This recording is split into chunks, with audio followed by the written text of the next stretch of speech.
Baik, Bapak Ibu semua, materi kita sudah masuk ke Zoom.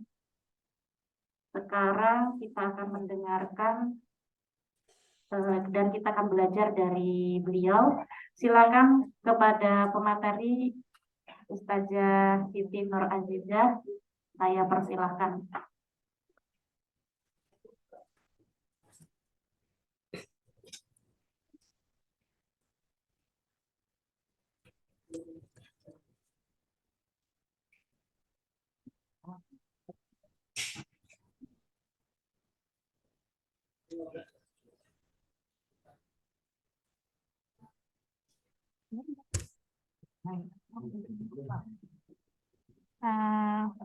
Kepada pemateri saya persilahkan.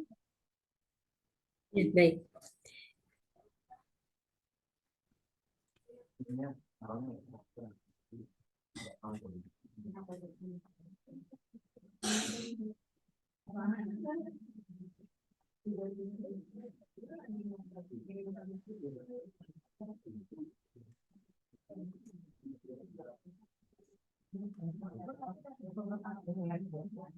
Assalamualaikum warahmatullahi wabarakatuh. Waalaikumsalam warahmatullahi wabarakatuh. Alhamdulillahirrahmanirrahim. Terima kasih. Sebelumnya saya ucapkan kepada Ibu Lia selaku moderator acara kita pada hari ini. Bismillahirrahmanirrahim. Puji syukur kehadirat Tuhan Yang Maha Kuasa yang mana telah melimpahkan kita rahmat dan juga hidayah dan juga nikmat sehat, nikmat usia dan juga nikmat kita bisa saling bersilaturahim hari ini. Alhamdulillah kita hari ini Allah izinkan, Tuhan izinkan untuk berjumpa dalam acara webinar kita yang berjudul Emotional Question sebagai seorang pendidik. Sebelumnya, mohon izin saya menyampaikan, menghaturkan rasa hormat saya yang saya hormati Bapak Kepala Sekolah SD Sekolah Sugar Group, Bapak Tommy Sofyan SE, dan juga para gurunda, para Bapak Ibu guru yang hari ini sudah hadir baik di kelas maupun di ruang Zoom kita. Alhamdulillah. Pada kesempatan kali ini, Bismillahirrahmanirrahim, kita akan membahas dan berkenalan tentang emotional question dan juga beberapa hal yang berkaitan dengan emotional question. Kemudian juga di sini insya Allah jika kita masih sempat waktu kita akan sedikit belajar bersama tentang bagaimana kita bisa mendidik para putra-putri kita, para murid-murid kita sesuai dengan fitrahnya. Jadi di sini kita akan sedikit membahas tentang neo parenting skill juga. Baik, Bismillahirrahmanirrahim. Emotional question sebagai seorang pendidik. Sebelumnya kita berkenalan dulu dengan apa sih itu emotional question. Mohon izin, apakah terlihat Bapak Ibu di layar?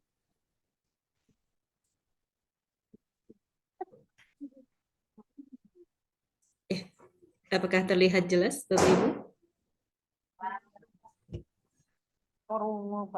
Jelas. Ya, baik. Emotional question. Pengertian dari emotional question adalah kemampuan mengenali, memahami, dan mengendalikan perasaan sendiri dan perasaan orang lain, termasuk memotivasi diri dan mengatur emosi, serta kemampuan untuk membina hubungan dengan orang lain. Jadi kita sering mendengar istilah tentang emotional question, kemudian juga istilah yang lainnya. Pada saat ini kita akan concern untuk membahas tentang emotional question. Nah, emotional question juga berkaitan erat dengan emotional intelligence, yaitu kemampuan seseorang dalam menggunakan dan memahami emosi. baik emosi orang lain maupun emosi diri sendiri, dengan tujuan untuk meningkatkan kesehatan fisik, kesehatan mental, serta mengharmoniskan hubungan komunikasi. Dalam hal ini, kita sebagai pendidik tentunya hubungan komunikasi kita dengan sesama pendidik dan juga hubungan komunikasi kita dengan para murid dan para peserta didik kita. Nah, kemudian Bapak Ibu, ada aspek-aspek kecerdasan emosional. Menurut Goleman tahun 2001, kecerdasan emosional terdiri dari 5 aspek utama. Yang pertama yaitu kemampuan mengenali emosi atau kesadaran diri. Kemampuan mengenali emosi. Jadi ada 3 seni atau 3 ciri untuk mengenali emosi diri sendiri atau kesadaran diri. Yang pertama adalah kesadaran emosi, mengenali emosi diri dan mengetahui pengaruh emosi itu terhadap kinerjanya, terhadap kinerja kita. Dan yang kedua adalah penilaian diri secara teliti. Jadi kita menilai diri sendiri, kita introspeksi. Kalau dalam agama Islam, kita yang Muslim, kita muhasabah. Agar apa Bapak Ibu? Agar kita tahu kelebihan dan kekurangan, serta kita mampu belajar dari pengalaman. Kemudian yang ketiga, percaya diri, yaitu keberanian yang datang dari keyakinan terhadap diri, terhadap harga diri dan kemampuan diri. Artinya apa Bapak Ibu? Kita mengapresiasi diri sendiri ketika itu kita melakukan hal yang benar, melakukan hal yang baik, dan kita mengintrospeksi diri kita ketika kita sadar bahwa yang kita lakukan itu tidak baik. Emosi yang kita proses itu outputnya sangat merugikan orang lain misalkan, atau merugikan diri sendiri. Jadi ini tadi 3 ciri kita mengenali emosi diri sendiri atau kesadaran diri. Kemudian poin yang kedua Bapak Ibu yaitu kemampuan mengelola emosi atau pengaturan diri. Jadi apa saja sih yang termasuk atau merupakan ciri-ciri dari kemampuan untuk mengelola emosi atau pengaturan diri. Nah, ciri itu yang pertama adalah kita punya kendali diri. Jadi kita bisa mengendalikan diri kita agar kita tidak melakukan hal-hal yang nantinya bisa merugikan diri kita sendiri dan bisa merugikan orang lain. Kemudian yang kedua, dapat dipercaya. Kita menjadi pribadi yang bisa dipercaya, menjadi pribadi yang profesional, yang amanah dalam menjalankan tugas-tugas kita. Baik tugas-tugas kita sebagai seorang pendidik atau tugas kita sebagai individu makhluknya Tuhan Yang Maha Kuasa. Kemudian yang ketiga adalah kewaspadaan, senantiasa waspada. Kita waspada terhadap sesuatu yang merugikan diri sendiri ataupun merugikan orang lain. Yang keempat, mampu beradaptasi. Jadi, seseorang dikatakan mempunyai kemampuan mengelola emosi jika dirinya bisa beradaptasi dengan lingkungan, bisa beradaptasi dengan para murid, bisa beradaptasi dengan lingkungan kerja, dan lain sebagainya. Dan yang kelima adalah inovasi. Kita mempunyai inovasi, mempunyai ide-ide, mempunyai cara untuk menyelesaikan satu masalah atau permasalahan. Jadi itu adalah 5 kemampuan utama yang merupakan ciri mengelola emosi atau pengaturan diri. Kemudian Bapak Ibu, yang ketiga adalah kemampuan memanfaatkan emosi secara produktif atau motivasi. Jadi seseorang dikatakan mempunyai kecerdasan emosional atau EQ ketika dirinya mempunyai motivasi hidup, motivasi bekerja, motivasi belajar. Ketika dia mempunyai motivasi, maka akan semangat dalam melaksanakan apapun yang dilakukan, baik itu pekerjaan atau juga tugas-tugas lainnya. Kemudian Bapak Ibu, yang keempat adalah kemampuan mengenali emosi orang lain atau empati. Ya, jadi kita selain kita percaya diri, kita juga berempati. Artinya apa Bapak Ibu? Di sini ada rasa saling mengerti, saling memahami, dan juga saling mensupport. satu sama lain. Jadi para guru, para Bapak Ibu guru di sini saling, kita bisa maju bersama jika kita bersatu. Artinya poin keempat ini wajib untuk dimiliki oleh setiap anggota organisasi atau juga setiap individu dalam sebuah perusahaan.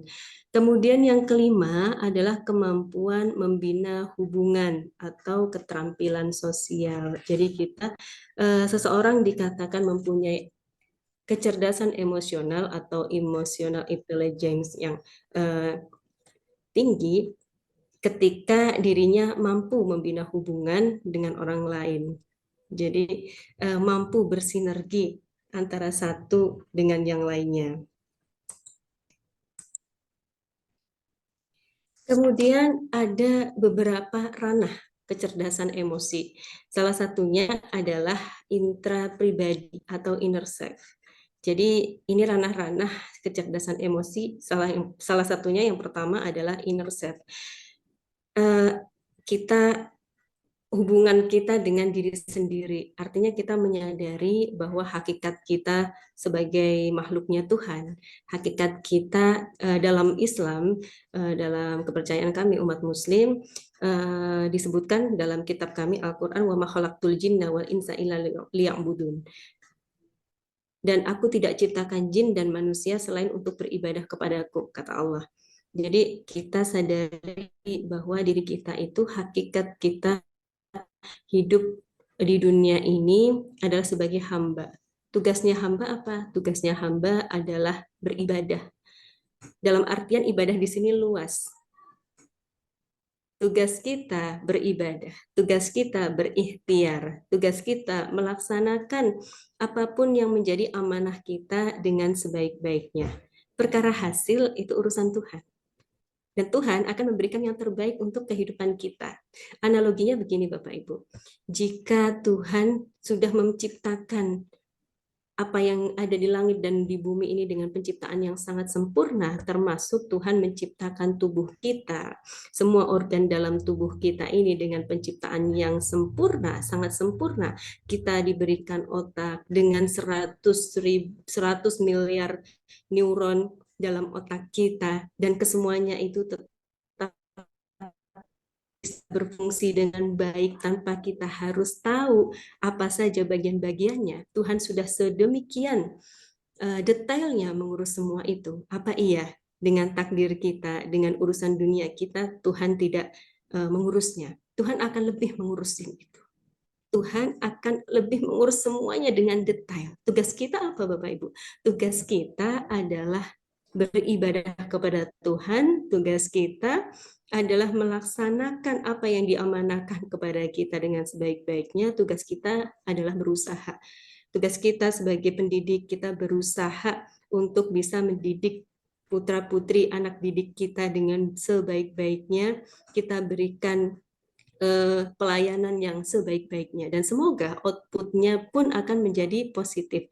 Feedback yang kita bisa dapatkan akan melahirkan generasi-generasi pembangun perubahan. Jadi itu ketika kita sudah menguatkan azam kita, kita menguatkan tekad kita untuk melakukan semuanya ini karena Tuhan, melakukan semuanya ini dengan ikhlas, maka feedback yang kita dapatkan, sesuatu yang kita bangun itu akan diberikan yang terbaik oleh Tuhan. Jadi itu.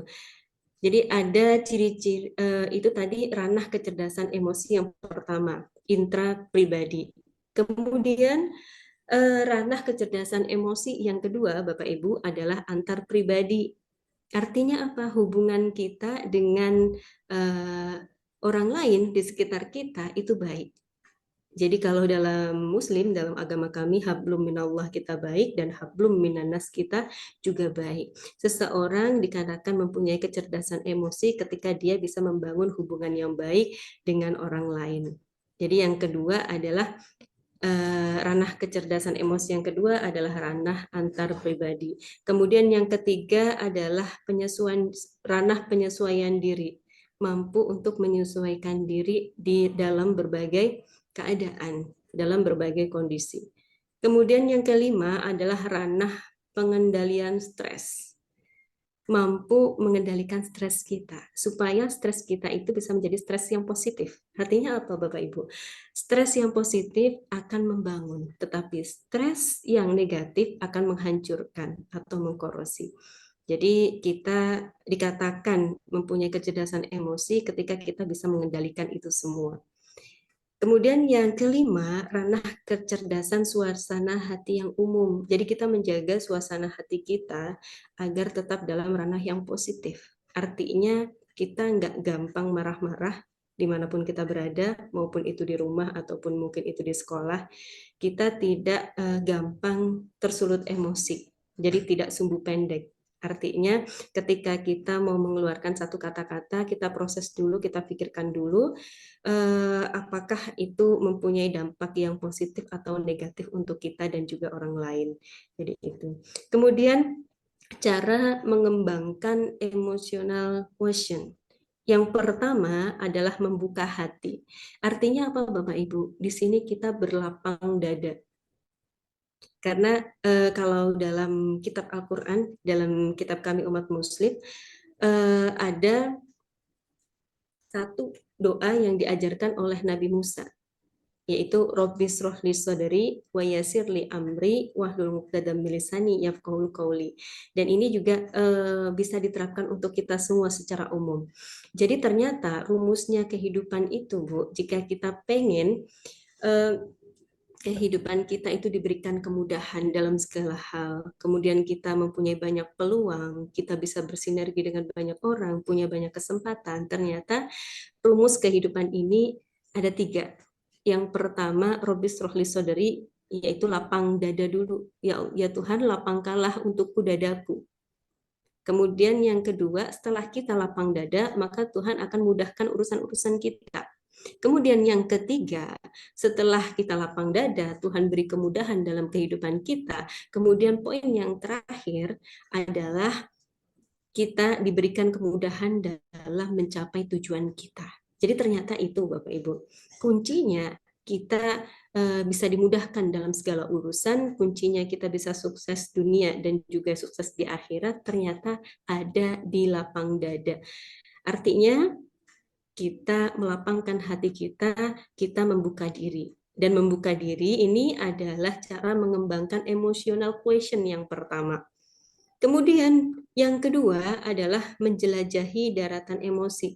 Jadi kita melihat orang-orang di sekeliling kita mempelajari apa imbas dari sebuah perilaku dan lain sebagainya, yang itu kita jadikan sebagai guru, yang itu kita jadikan sebagai pengalaman. Jika itu hal yang baik, kita ambil ibrohnya, kita ambil manfaatnya. Jika itu adalah hal yang negatif, kita ambil pelajaran dari itu supaya kita tidak melakukannya. Kemudian yang ketiga adalah bertanggung jawab. Seseorang yang emosional quotient-nya bisa berkembang adalah orang-orang yang bertanggung jawab. Artinya apa Bapak Ibu? Orang-orang yang bertanggung jawab terhadap apa yang diamanahkan kepadanya, apa tugas-tugasnya, apa job desk-nya, dan orang-orang yang jujur bisa mempertanggungjawabkan apa yang diamanahkan kepadanya. Itu tadi cara mengembangkan emosional quotient. Kemudian Bapak Ibu, ada faktor yang mempengaruhi kecerdasan emosi. Nah, ini ada 4 faktor yang mempengaruhi kecerdasan emosi. Yang pertama adalah otak. Jadi kondisi otaknya kita. Kemudian yang kedua adalah lingkungan keluarga. Bagaimana kita dibesarkan, bagaimana kita dididik, apakah kita dididik dengan kasih sayang, apakah kita dididik dengan kekerasan, dan lain sebagainya. Dan semakin kita besar dalam lingkungan yang penuh kasih, semakin kita besar dalam lingkungan yang penuh sayang, maka kecerdasan emosionalnya akan jauh lebih tinggi daripada seorang anak yang dibesarkan dengan ketakutan, kemudian dengan tekanan dan lain sebagainya. Jadi kondisi lingkungan keluarga itu sangat berpengaruh terhadap kecerdasan emosi. Kemudian yang ketiga, Bapak Ibu, adalah lingkungan sekolah. Dan di sini tugas kita sebagai pendidik adalah menciptakan lingkungan sekolah yang kondusif. Artinya lingkungan sekolah yang bisa mendukung putra-putri anak didik kita. Jadi di sini tugas kita sebagai pendidik adalah sebagai orang tua kedua untuk putra-putri anak didik kita. Kemudian yang keempat adalah lingkungan dan dukungan sosial. Lingkungan di mana anak tersebut tinggal, di mana kita tinggal, dan dukungan sosial. Artinya orang-orang di sekeliling kita. Apakah kita tinggal di lingkungan yang baik, yang support, ataukah kita tinggal di lingkungan yang toksik? Nah, ini semua sangat mempengaruhi kecerdasan emosi kita. Kemudian Bapak Ibu, ada ciri-ciri kecerdasan emosional. Seseorang yang memiliki kecerdasan emosional yang tinggi biasanya memiliki ciri atau tanda tertentu yang dapat kita amati juga.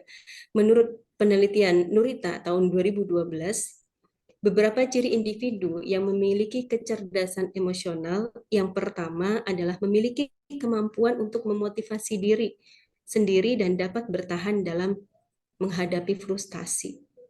Jadi seseorang dikatakan mempunyai kecerdasan emosional ketika dirinya mampu bangkit, mampu move on, mampu memotivasi diri sendiri dan dapat bertahan ketika mengalami keadaan yang frustasi atau mengalami satu kondisi di mana tidak sesuai dengan ekspektasi kita.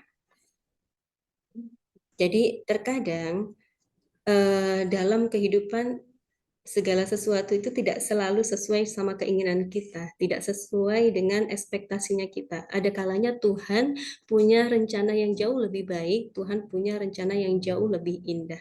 Dan kita yakin apapun yang terjadi dalam kehidupan kita saat ini, itu adalah pemberian Tuhan yang terbaik. Jadi tetap kita bersyukur dan itu bisa menjadi motivasi utama kita untuk memotivasi diri kita bahwa Tuhan itu sayang sama kita punya Tuhan yang Maha Esa, dan ketika kita sabar, Tuhan akan berikan yang jauh lebih indah dan jauh lebih baik untuk kehidupan kita. Jadi dalam keadaan frustasi pun kita tetap bisa profesional, kita tetap bisa melaksanakan tugas-tugas kita dan pekerjaan kita dengan baik. Kemudian yang kedua, dapat mengendalikan dorongan-dorongan hati sehingga tidak melebih-lebihkan suatu kesenangan. Jadi kita bisa lebih bijak dalam bertindak, jadi tidak lebay. Sebagai seorang pendidik, kita harus menjaga ini. Kalau dalam bahasa kami Muslim adalah marwah. Marwah artinya harga diri kita sebagai pendidik. Artinya kita tidak bertindak yang berlebihan ketika kita mendapatkan satu kesenangan, dan juga kita tidak bertindak yang berlebihan ketika kita menghadapi satu masalah. Gitu. Jadi kita bisa mengendalikan dorongan-dorongan hati. Apapun suasana hati kita, insya Allah kita bisa tetap profesional dalam bekerja. Kemudian yang ketiga, Bapak Ibu, mampu mengatur suasana hati dan dapat menjaganya agar beban stres tidak melumpuhkan kemampuan berpikir seseorang. Jadi apapun kondisi kita, walaupun dalam keadaan stres itu tidak bisa melumpuhkan kemampuan berpikirnya kita. Jadi kita bisa tetap positive thinking, kita bisa tetap dalam keadaan emosi yang baik, emosi yang stabil. Kemudian yang keempat adalah mampu berempati terhadap orang lain. Dan tentunya poin yang terpenting adalah kita tidak pernah lupa kepada Sang Pencipta, kepada Tuhan Yang Maha Esa. Kita senantiasa menautkan segala urusan kita kepada Yang Maha Kuasa. Karena kita itu di-create, kita itu diciptakan. Dan penciptaan Tuhan itu pasti yang terbaik. Segala yang terjadi dalam kehidupan kita pasti itu adalah yang terbaik. Maka sebagai bentuk rasa syukur kita atas penciptaan Tuhan yang luar biasa ini, atas nikmat-nikmat Tuhan yang Tuhan berikan selama ini, kita berempati terhadap orang lain, kita bantu sesama kita gunakan apa yang sudah Tuhan anugerahkan dalam kehidupan kita untuk membantu sesama. Artinya apa Bapak Ibu? Kita saling bersinergi. Jadi kita bersinergi antara satu dengan yang lain. Dalam satu organisasi atau satu perusahaan akan bisa maju jika orang-orang di dalamnya saling bersinergi. Artinya tidak ada persaingan, tidak ada rasa sempit dada, tidak ada rasa merasa ana khairum minkum, merasa saya lebih baik daripada orang lain gitu. Jadi kita saling di sini kita saling berproses, kita saling membangun dan kita saling menjaga antara satu dengan yang lainnya. Itulah ciri-ciri kecerdasan emosional. Kemudian Bapak Ibu, di sini mohon izin saya tampilkan. Di sini ada diagram level emosi. Jadi ternyata emosi kita itu mempunyai seperti aliran listrik, Bapak Ibu. Jadi nanti mohon izin saya akan menjelaskan sedikit tentang neuroparenting. Kita di sini akan sedikit belajar tentang bagian-bagian otak kita dan apa hubungannya bagian-bagian otak itu dengan emosi dan kenapa emosi ini bisa mempengaruhi kesehatan seseorang. Jadi di sini Bapak Ibu ada diagram level emosi. Nah, yang paling bawah kalau dalam kami umat Muslim dinamakan nafas lawamah. Artinya apa? Nafas lawamah ini isinya adalah apatis dan jika ini diukur ada gelombang elektromagnetiknya itu jika diukur 50 Hz. Kemudian di atasnya lagi ada level emosi yang namanya sedih. Rasa sedih ini jika diukur gelombang elektromagnetiknya ada 75 Hz. Kemudian di atasnya lagi ada namanya takut. Dan rasa takut ini jika diukur 100 Hz. Nah, ini termasuk dalam level emosi yang paling bawah, yang sangat dekat sekali dengan depresi. Jadi ketika rasa apatis, kemudian rasa sedih, rasa takut ini tidak kita manage, kemudian jika ada sampah-sampah batin dalam hati kita, ada luka-luka dalam hati kita, dalam pikiran kita, kita tidak merilis itu semua, maka hati-hati kita bisa masuk ke dalam level emosi yang paling bawah yaitu depresi. Seseorang yang depresi ini hanya ada dua kemungkinannya. Jika dia tidak menyakiti diri sendiri, maka dia akan menyakiti orang lain. Nah, itu bahaya sekali. Kemudian di atas nafas lawamah ini ada yang namanya nafas amarah. Nah, nafas amarah ini terdiri dari apa saja Bapak Ibu? Terdiri dari yang pertama adalah rakus, di sini 125 Hz, kemudian marah atau anger 150 Hz, kemudian sombong 175 Hz. Jadi ketiga nafas ini, ketiga level emosi ini juga sangat berbahaya, Bu. Ini emosi-emosi yang sangat dibenci oleh Tuhan. Jadi kalau dalam kami, kepercayaan kami umat Muslim dahulu, setan itu diusir dari surga karena satu sikap ini, yaitu sikap sombong. Jadi ketiga sikap ini sangat dibenci sekali oleh Tuhan. Jadi setan diusir dari surga karena mempunyai sifat sombong.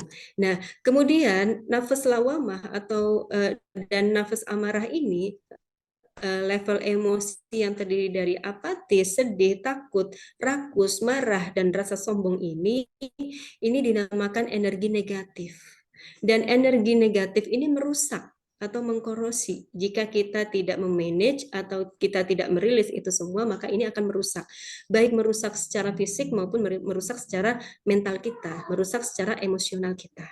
Nah, kemudian Bapak Ibu, di tingkatan yang selanjutnya yang lebih tinggi lagi ada namanya nafas mutmainah. Nah, di sini disebut juga dengan zona ikhlas atau zona energi positif yang terdiri dari rasa semangat 200 Hz, kemudian penerimaan, ridho ya Bu ya, kalau dalam bahasa kami umat Muslim itu ridho 350 Hz ternyata. Kemudian damai 600 Hz. Ketika semangat dan kemudian ridho dan rasa damai itu bisa kita rasakan dalam hati kita, dalam kolbu kita, dalam dirinya kita, maka akan timbul pencerahan. Artinya apa Bapak Ibu? Pencerahan ini 700 sampai 1000 Hz. Artinya dalam level ini seseorang bisa berkembang, seseorang bisa menjadi sukses, seseorang bisa mempunyai ide-ide yang brilian. Nah, itu pencerahan. Nah, kemudian ada salah satu gangguan emosi. Emosi yang ketika pada satu waktu dia itu cepat merasakan depresi, kemudian beberapa menit kemudian merasakan seperti pencerahan, merasa sangat bersemangat. Nah, itu disebut dengan bipolar. Artinya dalam waktu yang sangat singkat, tiba-tiba bisa merasa depresi, kemudian bisa merasa sangat bersemangat. Nah, ini bipolar. Ini tadi tentang level emosi. Nah, ini ada 9 multiple intelligence.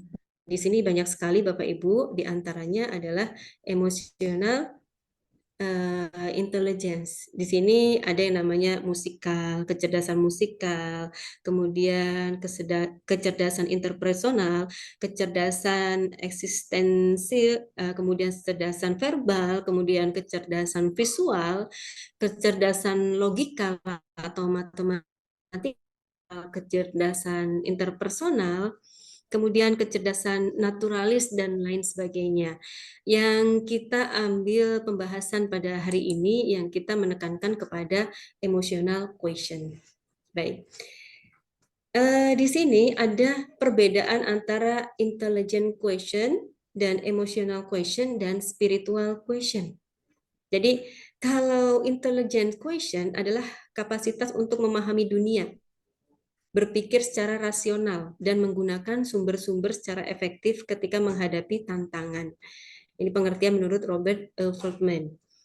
Kemudian emotional quotient adalah cara untuk mengelola emosi.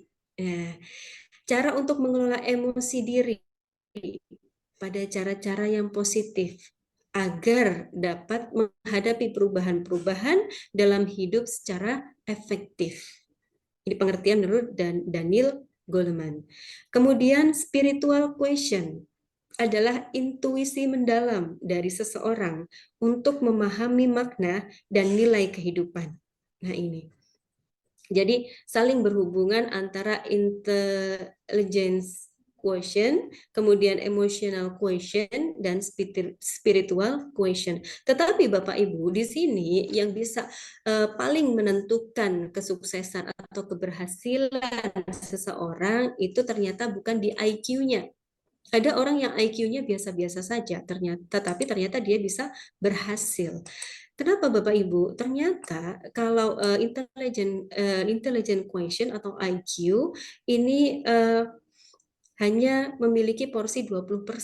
Kemudian emotional quotient ini memiliki porsi sebesar 80%. Artinya 80% kesuksesan seseorang itu ditentukan oleh kecerdasan emosionalnya. Bagaimana dia bisa bertindak, bagaimana dia bisa memproses sesuatu, bagaimana dia bisa bersinergi dengan orang lain, bagaimana dia bisa berkomunikasi dengan orang lain. Jadi itu, emotional quotient ini memegang peranan yang sangat penting dalam kesuksesan seseorang, baik itu anak didik, putra-putri kita, ataupun kita sendiri. Baik. Kemudian di sini kita sedikit belajar tentang ESQ, jadi emotional spiritual quotient. Jadi ada 3 hal yang ada dalam ESQ. Yang pertama adalah personal strength atau ketangguhan pribadi. Kemudian yang kedua ada yang namanya mental building atau membangun mental. Kemudian yang ketiga, Bapak Ibu, ada zero mind process atau penjernihan emosi. Kita kupas satu persatu ya, Bapak Ibu. Jadi yang dinamakan personal strength adalah ketangguhan diri kita. Untuk apa Bapak Ibu? Untuk membentengi diri kita dari hal-hal yang negatif, ketangguhan diri kita ketika kita bisa memproses satu masalah kita ambil sisi positifnya, kemudian kita bisa move on dari keterpurukan kita. Jadi itu personal strength atau ketangguhan pribadi. Kemudian mental building. Mental building atau membangun mental. Jadi ada beberapa yang termasuk dalam mental building. Nah, di sini mohon izin. Yang pertama adalah STAR Principle atau disebut juga dengan prinsip bintang. Kalau dalam kepercayaan kami umat muslim ini berkaitan dengan rukun iman. Jadi iman kepada Allah, iman kepada Tuhan kita. Ya, jadi STAR Principle. Ketika kita beriman kepada Yang Maha Kuasa, ketika kuat iman kita, kita mempunyai akidah yang kuat terhadap agama kita, Tuhan kita, maka itu akan membentuk kekuatan dan ketangguhan. Jadi ketangguhan seseorang, ketangguhan setiap individu itu bersumber pada akidahnya yang kuat terhadap agamanya. Seseorang yang agamanya kuat, ibadahnya kuat, maka akan mempunyai mental yang kuat. Nah, itu. Kemudian yang kedua adalah angel principle atau prinsip matahari. Kalau dalam kepercayaan kami umat muslim itu iman kepada malaikat. Angel principle atau prinsip matahari, yaitu kita melihat matahari, kita menteladani yang dilakukan oleh matahari. Jadi matahari itu menyinari, memberikan manfaat, memberikan benefit kepada siapa, Bu? Kepada dunia, kepada lingkungan, kepada anak didik, kepada semua orang-orang yang di sekitar kita. Jadi kita giving, kita memberi tanpa pamrih. Ketika kita ikhlas memberi tanpa pamrih, kita ikhlas memberikan kebahagiaan kepada orang lain, kita ikhlas untuk menghibur orang lain, kita ikhlas untuk mensupport orang lain, maka Tuhan Yang Maha Kuasa akan mengirimkan orang-orang yang akan datang dalam kehidupan kita yang memberikan kebahagiaan yang jauh lebih indah. Jadi semuanya saling, Bapak Ibu. Kalau dalam bahasa dalam kepercayaan kami umat muslim, in asantum li anfusikum wala in asyatum falaha. Jadi kebaikan itu nanti akan kembali kepada diri kita sendiri dan keburukan pun juga akan kembali kepada diri kita sendiri. Ketika kita melakukan kebaikan, maka Tuhan akan mengirimkan kebaikan yang lain hadir dalam kehidupan kita. Itulah prinsip matahari. Ikhlas memberikan manfaat, ikhlas memberikan pelayanan, ikhlas mencintai, ikhlas menyayangi. Itu yang kedua. Yang ketiga adalah leadership principle, prinsip kepemimpinan. Kalau dalam umat muslim ini disebut juga iman kepada Nabi dan Rasul sebagai satu sosok figur pemimpin. Jadi secara umum kita mempunyai idola seorang pemimpin yang kita contoh, yang bisa menjadi suri tauladan kita, siapapun itu.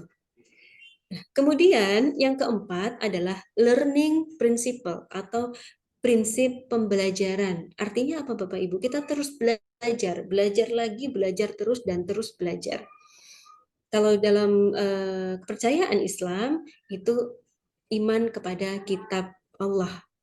Kita punya pedoman hidup. Kalau dalam bahasa kalau umat Kristiani Injil dan lain sebagainya sesuai sama kitab kita yang kita percayai Bapak Ibu. Jadi ketika kita punya prinsip, kita punya pedoman hidup, maka hidup kita akan tenang. Ketika hidup kita tenang, mental kita akan kuat. Karena kita punya pedoman nih, kita punya kitab suci. Kita punya ilmu. Kita terus belajar, mengisi diri kita dengan ilmu. Seseorang yang, terutama wanita, kenapa seorang wanita atau kita itu harus belajar terus? Kenapa harus menuntut ilmu terus? Karena jika seseorang wanita tidak disibukkan dengan ilmu, maka akan disibukkan dengan perasaannya. Begitupun kita secara umum. Jika kita tidak disibukkan dengan hal-hal yang positif, maka kita akan sibuk menghabiskan waktu kita untuk hal yang negatif atau memikirkan hal-hal yang negatif. Nah, ini tadi adalah learning principle. Kemudian yang selanjutnya adalah vision principle, prinsip masa depan. Kita percaya kepada hari kiamat, hari akhir.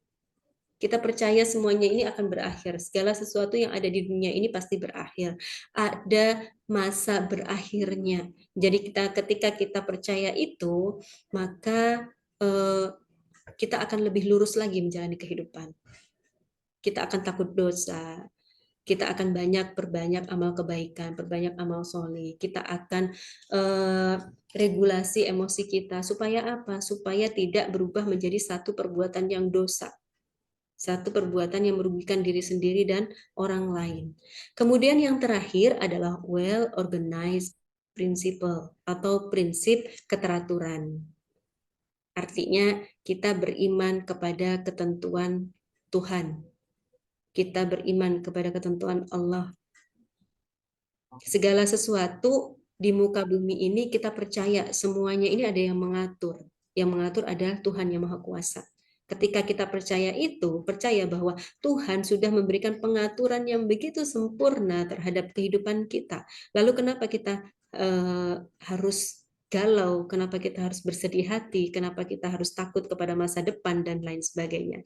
Kita percaya prinsip keteraturan bahwa di dunia ini semuanya sudah diatur dengan sedemikian rupa, diatur dengan sedemikian sangat sempurnanya oleh Tuhan yang Maha Kuasa.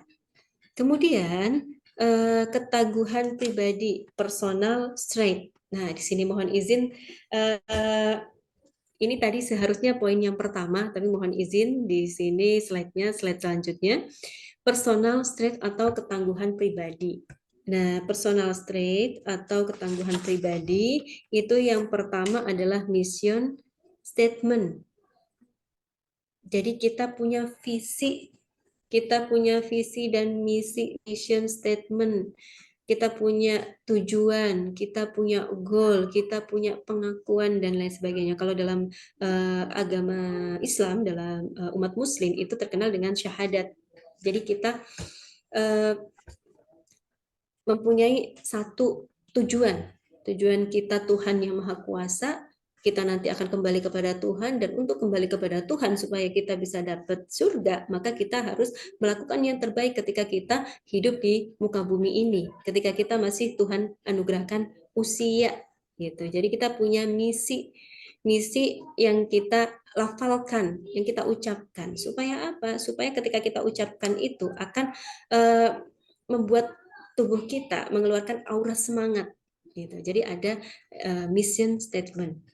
Kemudian yang kedua, personal strength yang kedua atau sesuatu yang bisa menjadi ketangguhan pribadi, penyebab ketangguhan pribadi adalah character building. Kalau dalam agama Muslim, agama Islam itu sholat. Sholat itu membangun karakter. Jadi ibadah-ibadah yang kita lakukan, agama apapun itu, ibadah yang kita lakukan itu membangun karakter kita. Karakter kita menyadari bahwa kita adalah hambanya Tuhan, yang suatu saat kita akan kembali kepada Tuhan, kemudian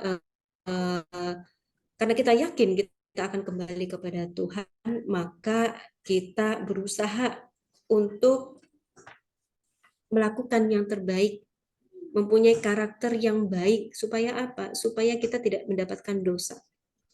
Nah ini. Kemudian self-controlling. Jadi kita punya kontrol diri. Kontrol diri itu apa? Kalau dalam Islam itu puasa. Puasa menahan hawa nafsu, menahan amarah, dan lain sebagainya. Mungkin kalau dalam Hindu atau Buddha ada meditasi, dan lain sebagainya. Kemudian yang selanjutnya adalah strategi collaboration. Jadi kita saling berkolaborasi untuk bisa memberikan kesejahteraan bersama. Kalau dalam Islam itu disebut zakat, mungkin ada di agama lain infak, sedekah, dan lain sebagainya. Kemudian yang kelima adalah total action. Kalau dalam agama kami itu haji, kalau dalam agama yang lain mungkin ada satu hal yang bisa menjadi total action dari kesemuanya itu. Mission statement, character building, self-controlling, strategi collaboration, dan lain sebagainya. Nah, ini tentang personal strength.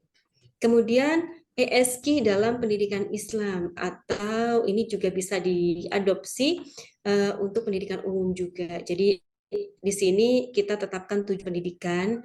Tujuan pendidikan kita adalah menjadi insan kamil. Insan kamil itu yang baik,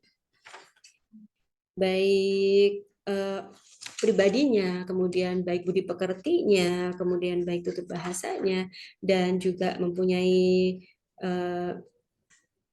pribadi yang kuat dan lain sebagainya, membentuk satu generasi yang kuat, generasi yang bukan generasi stroberi begitu.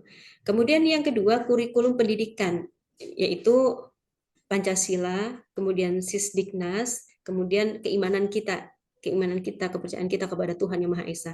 Kemudian pembelajaran pendidikan, ada sistem pembelajaran interaktif, kolaboratif, keteladanan, dan pembiasaan. Nah, kemudian ada evaluasi pendidikan. Nah, ini kita mengevaluasi sikap baik, sikap sosial, spiritual, dan lain sebagainya. Kemudian ada pengetahuan di dalamnya, kita mengevaluasi pengetahuannya, kemudian kita mengevaluasi keterampilan, dan lain sebagainya. Ini tadi ESG dalam pendidikan. Kemudian mohon izin Bapak Ibu, di sini kita sedikit berkenalan dengan neuroparenting skill. Mohon izin, apakah waktu masih cukup, Ibu Lia? Masih. Ya, kira-kira berapa menit lagi, Ibu Lia? Ustazah katanya bisanya sampai jam 4. Oh iya. Jadi kita selesaikan sampai selesai ini ya, pembahasan tentang neuroparenting skill. Baik. Mohon izin, Bapak Ibu Gurunda yang dirahmati Tuhan Yang Maha Kuasa, Bapak Ibu Gurunda yang berbahagia, kenapa neuroparenting ini penting untuk kita ketahui sebagai kita orang tua ataupun sebagai kita pendidik, supaya kita bisa mendidik, supaya kita bisa mendampingi putra-putri kita ataupun anak didik kita sesuai dengan fitrahnya. Fitrahnya sebagai siapa? Apakah sebagai laki-laki ataupun sebagai perempuan ataupun fitrahnya sebagai pribadi yang introvert, ekstrovert atau ambivert dan lain sebagainya. Mohon izin satu persatu kita bahas. Di sini ada yang namanya kromosom. Jadi seseorang itu mempunyai watak, perilaku seseorang itu sangat tergantung kepada watak. Nah, watak ini adalah sifat batin manusia yang mempengaruhi segenap pikiran dan tingkah laku. Nah, inilah yang disebut dengan nanti cikal bakalnya budi pekerti, tabiat, dan lain sebagainya. Dan ini adalah bentuk kromosom. Tuhan begitu luar biasa menciptakan semuanya ini. Sistem ini luar biasa dalam kehidupan kita, yang kromosom ini tidak bisa kita lihat dengan mata biasa, dan bahkan ketika kita lihat dengan mikroskop pun harus diperbesar berkali-kali lipat. Jadi untuk bisa melihat satu buah kromosom. Jadi kromosom kalau wanita itu kromosomnya adalah XX. Kenapa disebut X? Karena bentuknya seperti huruf X. Nah, kromosom ini berisi benang-benang kromatik, yang di situ adalah DNA, kemudian gen, dan lain-lain, yang membawa pesan fisik atau biologis, termasuk juga wataknya kita. Itu ada di kromosom ini. Kemudian kalau laki-laki itu kromosomnya adalah X dan Y. Jadi kita sudah berbeda antara anak laki-laki dan anak perempuan. Dari hal yang terkecil saja di dalam tubuh kita sudah berbeda. Nah, kemudian otak manusia itu luar biasa Bapak Ibu. Otak manusia itu terdiri dari 100 miliar neuron. Ya, bentuknya adalah seperti ini, 100 miliar neuron yang kesemuanya itu saling berhubungan satu dengan yang lain. Jadi seperti arus listrik. Nah, otak kita, sistem di dalam otak kita itu seperti ada arus listriknya. Jadi ada 100 miliar neuron dalam otak kita. Nah, karena ini listrik, kadang-kadang ada suka anak-anak itu bercanda, lagi konslet nih otaknya. Jadi memang bisa konslet karena ini adalah mengandung listrik. Nah, kemudian di sini ada pembagian otak. Ada yang namanya otak kanan, ada yang namanya otak kiri gitu. Jadi di sini ada pembagian otak kanan dan otak kiri. Dan antara laki-laki dan perempuan yang paling dominan itu berbeda antara laki-laki dan perempuan. Jadi ada yang dominan, sebentar mohon izin. Mohon izin, ini beberapa tadi tidak terupload di presentasi, jadi mungkin saya bacakan saja. Jadi otak ini terbagi menjadi dua, yaitu otak kanan dan otak kiri. Mohon izin. Apakah terlihat Bapak Ibu? Terlihat. Ya. Jadi di sini ada gambaran dari otak manusia. Jadi otak manusia ini ada yang di depan namanya prefrontal cortex, kemudian yang di tengah adalah otak emosi, kemudian yang di belakang itu watak bakat. Nah, artinya yang di belakang ini memang sudah ada sejak kita dilahirkan, karena ini adalah watak. Jadi tadi yang membawa adalah kromosom tadi, mengenai genetik dan lain sebagainya. Dan untuk prefrontal cortex, nah disinilah peran kita, karena di sini Tuhan menciptakannya itu masih kosong ketika seseorang bayi atau seorang anak dilahirkan ke dunia. Jadi disinilah peran kita sebagai orang tua, sebagai pendidik untuk mengisinya. Nah, kita mau isi dengan apa? Nah, disinilah tempatnya kita bisa mengisi prinsip hidup, kemudian ilmu pengetahuan, kemudian nasihat, kemudian pola asuh, budaya, lingkungan, pekerjaan, pasangan hidup, dan lain sebagainya. Watak pembelajaran, dan lain sebagainya. Kemudian yang di bagian tengah inilah tempat kita meregulasi emosi, tempat kita memproses emosi kita. Nah, di sini. Kemudian di bagian bawahnya ada yang namanya batang otak. Nah, ini namanya the limbic system atau otak mamalia. Jadi di sini ada talam, kemudian ada hipokampus, amigdala, dan lain sebagainya.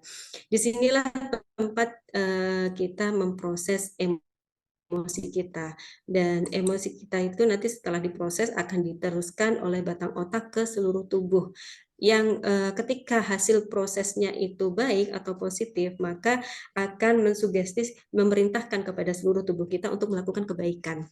Jadi ketika yang kita proses itu hasil akhirnya atau outputnya negatif, maka akan diteruskan oleh batang otak, kemudian diteruskan ke seluruh tubuh untuk melakukan satu keburukan. Nah, ini. Jadi di sini tadi ada yang namanya talamus. Nah, kemudian Bapak Ibu, antara anak laki-laki dan anak perempuan ini mempunyai fitrah yang berbeda. Kalau dalam Al-Quran, dalam kitab kami, Tuhan menyebutkan ar-rijalu qawwamuna 'alan nisa. Laki-laki itu sebagai qawwam atau pemimpin, pemimpinnya para wanita. Dan karena laki-laki itu adalah pemimpin, maka Tuhan juga mendesain otaknya, mendesain tubuhnya itu berbeda dengan wanita. Supaya apa? Supaya laki-laki bisa menjalankan fungsinya sebagai qawwam atau pemimpin, sebagai pelindung. Nah, di sini ini adalah gambar otak laki-laki. Jadi di sini adalah gambar otak laki-laki. Yang warna merah ini, Bapak Ibu, adalah hipotalamus. Jadi kalau laki-laki itu mempunyai hipotalamus 2 kali lebih luas daripada wanita. Nah, hipotalamus ini berfungsi untuk menjadi pusat menjaga keamanan. Jadi kalau anak laki-laki itu memang atau laki-laki itu memang sudah Tuhan ciptakan fitrahnya itu pengen jadi pemimpin, kemudian dia menjaga, melindungi. Gitu. Nah, ini adalah gambar otak. Nah, kemudian Tuhan juga menciptakan antara laki-laki dan perempuan itu bentuk fisiologisnya itu sangat berbeda. Kita lihat dari mata, sklera mata saja. Jadi bagian putih mata pada laki-laki, kita lihat di gambar ini Bapak Ibu, putra-putri kita atau anak didik kita bisa amati bagian putih matanya itu lebih sedikit daripada wanita. Kalau wanita, bagian putih matanya itu lebih lebar. Nah, bagian putih mata tersebut memungkinkan pergerakan mata dan mengarahkan pandangan yang sangat penting bagi manusia dalam berkomunikasi tatap wajah. Jadi kalau laki-laki itu memang fokusnya hanya bisa satu saja, fokusnya hanya bisa ke satu arah saja, tidak bisa stereo, tidak bisa ke kanan atau ke kiri. Jadi ketika kita mempunyai anak laki-laki atau mempunyai murid laki-laki, ini memang berbeda dengan perempuan. Kalau perempuan itu dari matanya saja, dari sklera matanya itu bagian putihnya lebih luas sehingga jangkauannya bisa ke depan, ke kanan, ke kiri. Artinya apa Bapak Ibu? Dia cepat nangkepnya. Anak perempuan itu atau murid perempuan itu cepat sekali dalam belajar dibandingkan dengan anak laki-laki. Karena anak laki-laki secara fisiologis Tuhan menciptakan selera matanya itu lebih kecil lebih sempit dari perempuan. Artinya hanya bisa memandang di satu fokus saja, satu titik fokus saja. Artinya wajar jika kita mempunyai murid laki-laki ataupun anak laki-laki yang ternyata belajarnya itu daya tangkapnya lebih lebih sedikit daripada murid yang perempuan. Jadi kita tidak perlu marah-marah ketika kita menjelaskan satu pembahasan kepada murid laki-laki atau kepada anak laki-laki, ternyata dia nggak ngerti-ngerti. Ternyata memang Tuhan menciptakan fisiologisnya itu berbeda. Jadi di sini sedikit kita membahas tentang neuroscience ya Bu. Semoga tidak bosan. Ya, semoga tidak bosan untuk pembahasan ini. Jadi otak kita tadi dibagi menjadi 2, yaitu otak kanan dan otak kiri. Dan kemudian belahan otak kanan, mohon izin saya kembali ke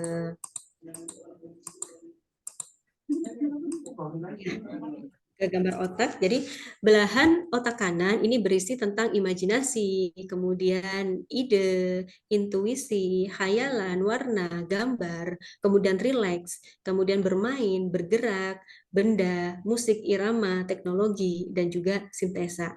Kemudian kalau belahan otak kiri, Bapak Ibu, ini dalam hal bahasa, angka, hitungan, kemudian logika, rasional, detail, kemudian urutan, fakta, disiplin, kemudian syair lagu, dan analisa. Jadi kalau anak laki-laki dan perempuan itu berbeda. Ketika anak laki-laki, anak perempuan, mohon maaf, anak perempuan usia 0 hari kelahirannya itu otak kiri dan otak kanan itu seimbang. Jadi kenapa anak perempuan itu lebih telaten, kenapa anak perempuan itu lebih gampang menangkap atau mencerna apa yang kita jelaskan, karena memang ketika usia 0 hari, itu antara otak kanan dan otak kiri itu sudah seimbang. Nah, jadi wajar kalau anak perempuan itu cepat nangkepnya ketika usia SD, SMP, dan SMA. Sedangkan anak laki-laki ketika baru lahir usia 0 hari, itu yang berkembang lebih dulu adalah otak kanannya. Otak kanan ini apa Bapak Ibu? Yang tadi berhubungan dengan imajinasi, ide, intuisi, khayalan, kemudian warna, kemudian bermain, kemudian musik, teknologi dan sintesa gitu. Jadi memang kalau anak laki-laki ini sudah Tuhan ciptakan itu berbeda dengan anak perempuan. Artinya apa Bapak Ibu? Ketika kita menghadapi murid laki-laki, memang kita harus lebih luas hatinya kita, lebih sabar lagi karena memang berbeda perkembangan otaknya. Nah, kemudian kalau anak perempuan, ketika misalkan sang ibu sakit, nah anak perempuan ini punya keahlian analisa, kemudian juga detail dan lain sebagainya. Ketika ibunya sakit, maka terkesan akan lebih perhatian. Ibu sakit apa? Ibu tadi makan apa? Ibu dari mana? Dan lain sebagainya. Tapi kalau anak laki-laki, biasanya kalau sang ibu sakit, itu mungkin cuma bilang, oh iya, ibu sakit ya. Gitu aja. Cuma sebatas itu. Tapi sebenarnya anak laki-laki itu menjaga. Jadi bentuk kasih sayangnya kepada kita itu dalam bentuk penjagaan. Bukan dalam bentuk analisa, bukan dalam bentuk pertanyaan, dan lain sebagainya. Jadi bentuk perhatiannya anak perempuan dan anak laki-laki itu memang berbeda. Nah, kemudian kita juga jangan berkecil hati ketika ada putra kita ataupun anak didik kita yang sama-sama mungkin usia balita 3 tahun. Kalau anak perempuan di usia 3 tahun itu sudah lancar bicaranya, sudah bisa mengobrol dan lain sebagainya. Tapi kalau anak laki-laki usia 3 tahun biasanya itu dia masih sibuk dengan mainannya. Misalkan dia megang mobil, kemudian dia berimajinasi dengan mobil itu, kemudian mengeluarkan suara mobil brum brum brum, kemudian ngeng dan lain sebagainya. Itu dia lagi belajar, Bapak Ibu, lagi berimajinasi. Dan memang tahapan perkembangannya adalah dengan itu di usia yang sama dengan anak perempuan. Jadi tahap perkembangan belajarnya memang settingan dari Tuhan itu sudah berbeda. Nah, tapi kelebihan dari anak laki-laki, dia akan seimbang antara otak kanan dan otak kirinya ketika sudah berusia 18 tahun.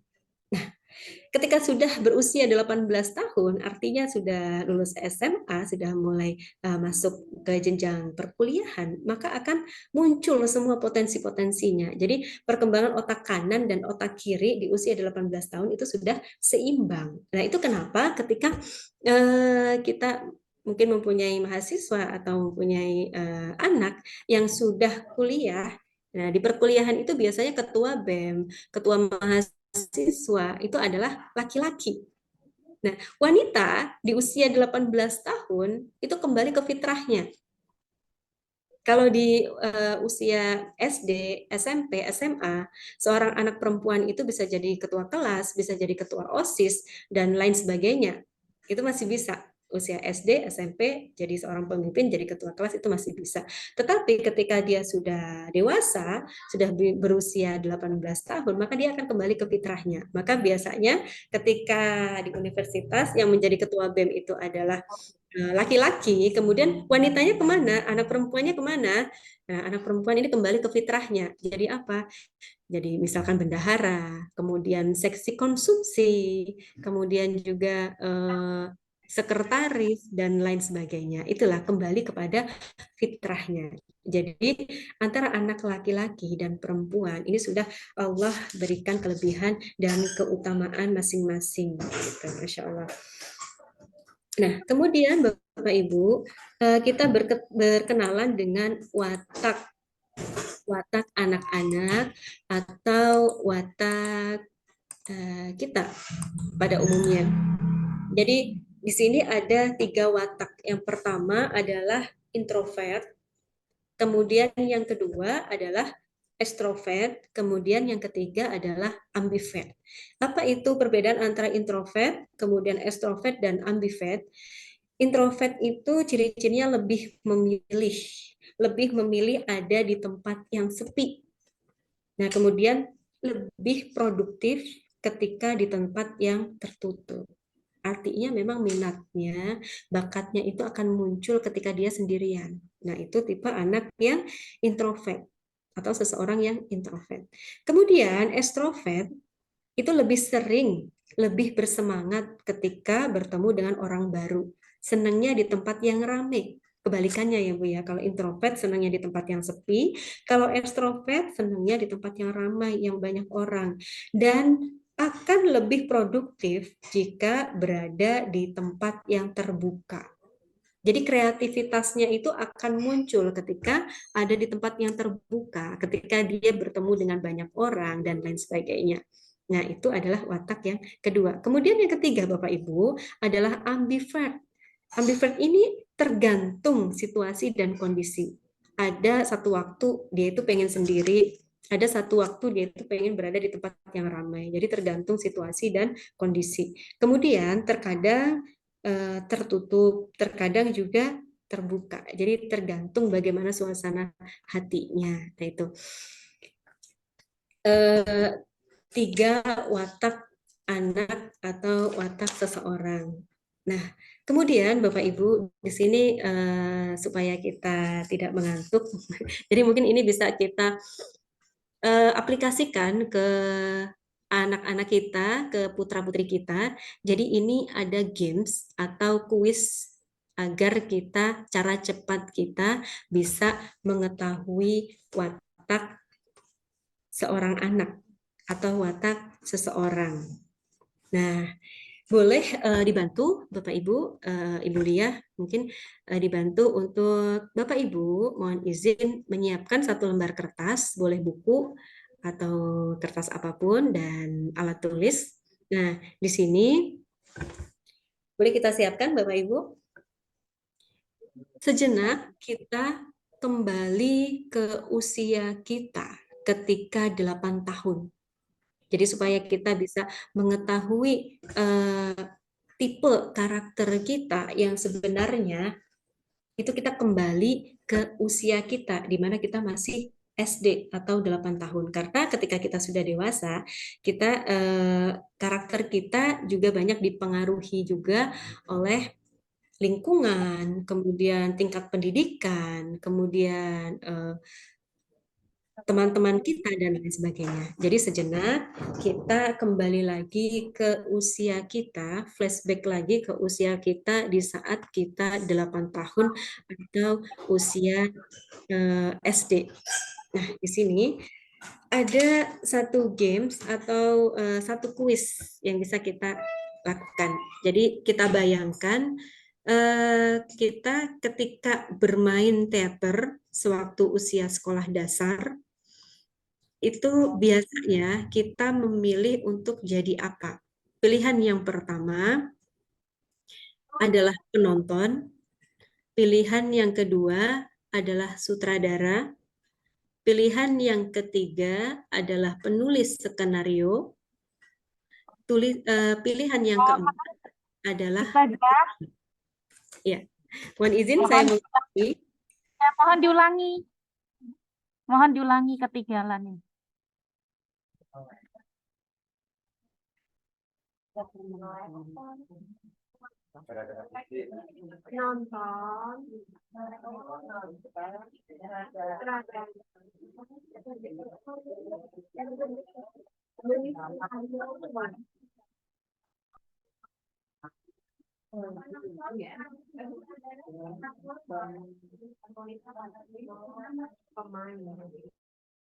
Kuat yang monoton. Jadi kalau anak yang tipe flekmatis ini cocok kalau di untuk pekerjaan kantoran, pekerjaan yang itu saja monoton gitu Bu. Jadi kita bisa memposisikan orang-orang yang flekmatis itu untuk pekerjaan yang monoton, misalnya pekerjaan administrasi dan lain sebagainya.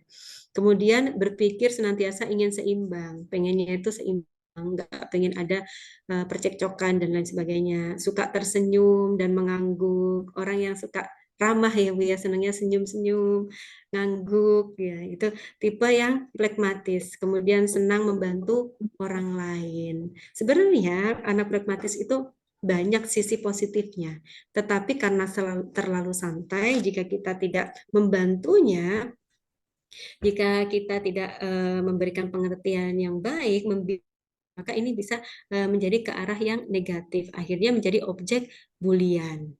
Nah, itu Yang pertama adalah anak yang flekmatis. Nah, dalam dunia pekerjaan, Bapak Ibu, seseorang yang pragmatis ini piawai dalam menangani perseteruan. Nah, cocoknya kayaknya jadi Pak RT, Bu RT itu cocok. Kemudian mengatasi masalah secara objektif. Jadi kalau mengambil keputusan itu objektif, karena nggak pakai perasaan, menilainya itu objektif. Nah ini, kemudian dapat diandalkan untuk pekerjaan yang monoton. Tadi itu ya Bu ya, pekerjaan seperti administrasi dan lain sebagainya. Itu tentang pragmatis. Sebagai pemimpin, seorang yang pragmatis itu ketika dia sebagai pemimpin, dia pemimpin yang tenang. Kemudian pandai menguasai diri, tidak mengambil keputusan berdasarkan emosi semata-mata. Gitu.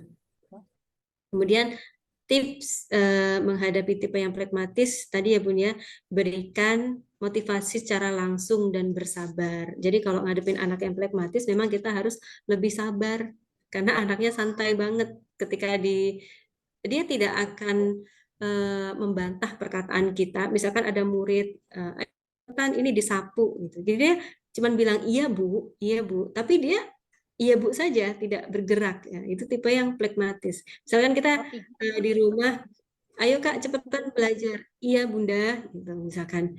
Nah, tapi dia iya saja tapi tidak bergerak. Nah, itu anak yang pragmatis. Jadi berikan motivasi secara langsung dan bersabar. Kemudian beri mereka kesempatan sepenuhnya dalam mengambil keputusan atau diskusi. Jadi anaknya ini kan sudah keputusan, tetapi kita kasih kesempatan untuk dirinya sebagai pengambil keputusan, untuk melatih supaya dia berani untuk mengambil keputusan. Nah, kemudian Bun, yang kedua, tadi yang memilih untuk menjadi penulis skenario. Mungkin ada Bapak Ibu yang memilih untuk jadi penulis skenario? Ada berapa orang mungkin? Ada.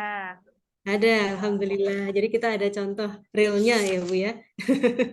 Contoh realnya yang memilih yang kedua, jadi penulis skenario.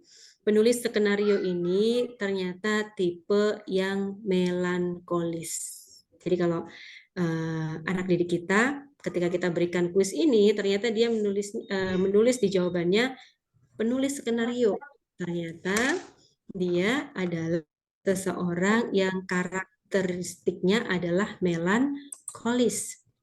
Nah, melankolis ini mempunyai hasratnya sempurna. Kemudian dia seorang pemikir. Jadi kerjaannya tuh mikir aja. Dan ini bisa tercirikan dari wajahnya. Bentuk wajahnya itu tercirikan. Tipe wajah yang pemikir gitu, Bu. Kelihatan ya kalau bukan orang yang banyak pikiran, beda. Tipe wajah yang pemikir gitu. Nah, Sampai nih. kemudian kalau bayi, ya, bayi yang melankolis ini mempunyai beberapa ciri-ciri. Jadi ada kekuatannya, ada kelemahannya. Kekuatannya adalah bayi ini serius, kemudian pendiam, kemudian suka sesuatu yang terjadwal. Misalkan dia harus mandi jam 5. Kalau kita kan lebih dari jam 5, maka dia akan tantrum, akan ngamuk dan lain sebagainya. Ya, ini tipe anak yang melankolis. Kemudian dia suka sendirian. Dia senang sendirian dan dia tidak suka bertemu dengan orang asing, orang yang masih asing. Jadi ada tipe bayi yang ketika ketemu sama orang asing itu langsung nangis kejer. Padahal nggak diapa-apain. Nah, itu tipe anaknya adalah melankolis. Kemudian yang lain adalah mudah menangis. Ya, jadi sesuai dengan namanya melankolis itu gampang banget nangis, kemudian tampak sedih, anaknya pemalu, gampang curigaan. Kenapa bisa gampang curigaan? Karena dia tipenya adalah pemikir. Jadi apa-apa dipikir. Ketika dikasih sesuatu dipikir, jangan-jangan ada udang di balik batu dan lain sebagainya misalkan. Jadi tipenya pemikir, maka jadinya adalah curigaan. Hati-hati nih ibu-ibu, misalkan curiga Enggak ya Bu ya? Ada.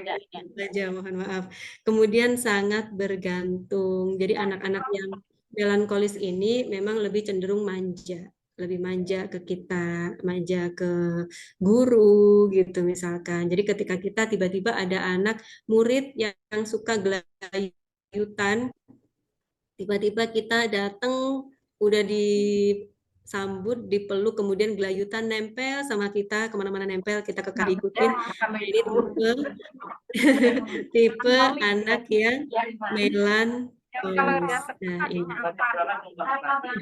Kemudian kalau dia anak-anak usia SD, jadi ciri-ciri anak yang melankolis itu dia serius, kemudian berpikir mendalam, jadi apa-apa dipikirnya terlalu dalam. Misalkan contohnya ada dua orang anak, satu kehilangan dompet, misalkan. Satu kehilangan dompet, yang satu juga kehilangan dompet. Nah, yang satu ini kehilangan dompet, nangis kejer misalkan, karena dompetnya hilang. Jadi mikirnya terlalu dalam, nanti sampai rumah nanti aku dimarahi mama dan lain sebagainya. Kemudian ada tipe anak yang ini, kebalikannya dari melankolis, sanguinis. Nah, ini ketika yang satu nangis kejer, yang satu datang, kamu kenapa kok nangis? Dompet saya hilang.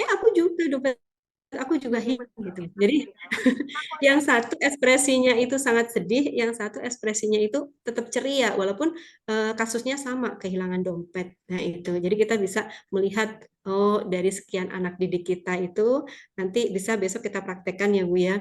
Jadi yang ini tipe yang plekmatis, yang ini melankolis, kemudian nanti ada yang tipe sanguinis, koleris dan lain sebagainya. Masih di pembahasan melankolis. Jadi kalau untuk anak-anak usia SD itu dia ciri-cirinya serius, anaknya serius, berpikir mendalam, kemudian dia tanggung jawab. Kalau anak melankolis itu cocok jadi bendahara karena anaknya tanggung jawab. Nah, itu. Kemudian berfantasi, suka mikir yang aneh-aneh, berfantasi, mikirin sesuatu. Anak misalkan anak-anak habis nonton film Batman, kemudian dia berfantasi dia jadi Batman dan lain sebagainya. Nah, ini tipe melankolis. Kemudian harus rapi. Anak yang melankolis ini cenderung dia perfeksionis, harus rapi, apa-apa pengennya rapi, nggak suka yang berantakan. Kemudian kekuatannya dia itu berbakat. Nah, untuk anak-anak, usia anak-anak, SD, SMP, SMA, anak-anak melankolis ini berbakat. Dia punya bakat. Makanya kalau kita ketemu anak murid yang sudah tercirikan nih, ternyata anak ini melankolis. Ternyata pas kita adakan kuis watak tadi, dia memilihnya untuk jadi penulis skenario. Maka kita bisa nih kasih job desk atau mungkin kasih amanah yang sesuai sama kepribadiannya. Nah, kemudian dia bisa menjadi sahabat sejati. Jadi kalau ada orang yang melankolis, dia tuh bisa benar-benar jadi bestie. Artinya dia tuh akan setia kawan gitu. Nah, kemudian kelemahannya anak-anak yang melankolis murung. Nah, kemudian rengek. Kemudian dia gampang ngambekan, kemudian terlalu sensitif dan tidak mau berkomunikasi. Nah, itu salah satu ciri-ciri anak yang melankolis. Dan anak-anak melankolis ini juga tercirikan dari raut wajahnya, dari bentuk wajahnya. Bentuk wajah anak yang melankolis biasanya alisnya itu agak turun di bagian ujung dan agak naik di bagian ujung depan, gitu Bu. Saya menggambarkannya jika tidak ada fotonya. Jadi kita bisa sebagai guru kita bisa menganalisa para murid kita ini dari bentuk wajahnya ini masuknya ke plekmatis atau melankolis atau sanguin dan lain sebagainya. Nah, itu. Kalau dalam usia remaja, seorang remaja yang melankolis itu mempunyai ciri yaitu murid yang patuh, berpikir mendalam, kemudian standarnya tinggi, kemudian rapi, teratur, dan lain sebagainya. Kemudian kelemahannya adalah dia rendah diri. Nah, anak-anak melankolis, jika kita tidak atasi, jika kita tidak memberikan pembinaan, kita tidak berikan support, maka dia akan menjadi anak yang rendah diri. dan tidak fleksibel. Karena apa? Anak yang melankolis ini cenderung perfeksionis. Orang-orang yang perfeksionis biasanya tidak fleksibel, menginginkan kesempurnaan dalam setiap hasil yang ingin dicapainya. Jadi anak-anak yang melankolis atau remaja yang melankolis ini mudah patah hati, mudah patah semangat, tidak mudah putus asa. Jika sesuatu tidak sesuai dengan ekspektasinya, maka akhirnya akan menjadi patah atau putus asa. Kemudian bersikap negatif, terlalu kritis, curigaan, dan citra diri buruk. Nah, citrakan dirinya anak yang cengeng, anak yang lemah, dan lain sebagainya. Nah, itu tips bagi kita, para orang tua dan guru, terutama untuk anak-anak yang melankolis ini, cara kita untuk mengatasinya adalah ajari agar lebih rileks. Ajari agar lebih rileks dalam mengerjakan sesuatu, ajari untuk lebih sedikit terbuka. Jadi untuk menghadapi hidup rileks, jangan terlalu perfeksionis dan lain sebagainya. Kemudian ajari untuk terbuka. Kita tanya kenapa, ada masalah apa dan lain sebagainya. Karena anak-anak tipe yang melankolis ini dia tidak akan cerita kalau tidak ditanya. Nah ini tipe-tipe anak yang pragmatis, anak yang melankolis dia nggak akan cerita kalau tidak ditanya. Nah, kemudian beri pemahaman mengenai perfeksionis bahwa tidak semua harus selalu sempurna. Ada kalanya dalam kehidupan ini kita akan menghadapi satu titik di mana itu tidak sesuai dengan ekspektasi kita. Di satu titik kita akan mengalami kegagalan. Nah, tapi apakah kegagalan itu adalah akhir dari semua perjuangan kita? Tidak. Kegagalan itu adalah satu tangga untuk kita meraih keberhasilan. Satu tangga pembelajaran untuk kita meraih keberhasilan. Nah, kemudian watak diri melankolis untuk orang dewasa adalah pemikir yang mendalam dan serius, kemudian analitis, kemudian rapih, orangnya rapi dan teliti, kemudian orangnya terorganisasi, terencana, kemudian idealis, introspektif, kemudian pandai mengatur uang, pandai mengatur keuangan. Jadi orang-orang yang melankolis ini cocok untuk jadi bendahara umum, Bu. Ya, kemudian mempunyai daya ingat yang kuat orang-orang yang melankolis. Kemudian ya, kelemahannya untuk orang dewasa, orang-orang yang melankolis ini cenderung pemurung, kemudian mudah tersinggung, kemudian takut melakukan kesalahan, takut mencoba sesuatu, kemudian lama dalam mengambil keputusan, tidak suka spontan, kemudian tidak mudah memaafkan, tidak mau bicara banyak, dan yang terakhir karena pandai mengatur keuangan ini tadi, Bu, jadi cenderung ekonomis atau pelit. Ya, jadi cenderung orang yang melankolis ini ekonomis orangnya. Nah, itu tadi tentang melankolis. Dalam pekerjaan, seseorang yang melankolis ini cocok untuk pekerjaan yang mempunyai detail. Jadi kemampuan detail, kemampuan analisa, kemudian strategi. Ini cocok untuk orang-orang yang melankolis. Jadi ketika kita membimbing putra-putri kita atau anak didik kita misalkan seorang anak-anak itu suka bingung kalau ditanya nanti gede mau jadi apa. Nah, ini kita bisa bantu lewat ini tadi. Kita pilihkan satu profesi, satu pekerjaan. Kalau yang melankolis itu pekerjaan yang berhubungan dengan detail, kemampuan analisa, kemudian standarnya tinggi dan lain sebagainya. Jadi kita bisa membantu putra-putri kita atau anak-anak kita untuk menentukan cita-cita. Kemudian sebagai pemimpin, orang-orang yang melankolis itu mampu mengorganisasikan dengan baik, memiliki kreativitas yang mendalam dan menginginkan prestasi yang berkualitas. Nah, ini untuk anak-anak yang melankolis. Tips untuk menghadapi tipe yang melankolis adalah menghindari menyakiti hatinya. Jadi kalau kita mempunyai murid yang melankolis atau anak yang melankolis atau mungkin suami yang melankolis, hindari menyakiti hatinya karena jika sudah satu kali tersakiti maka akan teringat sampai seumur hidup. Nah, kemudian hibur mereka dengan hal yang lucu. Kemudian tepati janji. Jadi anak-anak orang yang melankolis itu sangat tepat waktu dan tidak suka diingkari janji. Kemudian di sini ada dua lagi ya pilihannya Bapak Ibu. Mungkin ada Bapak Ibu yang memilih untuk jadi sutradara. Ada. Ada. Ya. Berapa orang Bapak Ibu yang memilih untuk jadi sutradara? Banyak mungkin. Lumayan. Iya.